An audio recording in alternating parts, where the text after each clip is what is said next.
اگر چاہتے ہو کہ تمہارا نام باقی رہے تو اپنے بچوں کو اچھے اخلاق سکھاؤ۔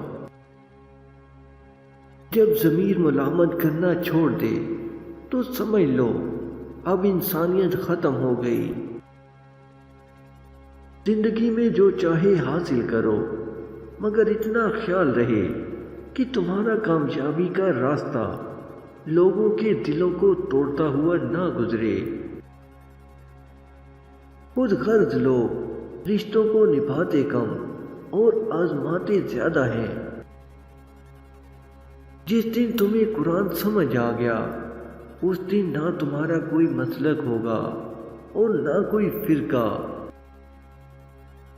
برے وقت میں بھی ایک اچھائی ہوتی ہے، جیسے ہی آتا ہے فالتو کے لوگ چلے جاتے ہیں۔ ہوش سنبھل کر فقیروں سے گفتگو کرنا، یہ لوگ سوکھی ندی سے پانی مانگ لیتے ہیں۔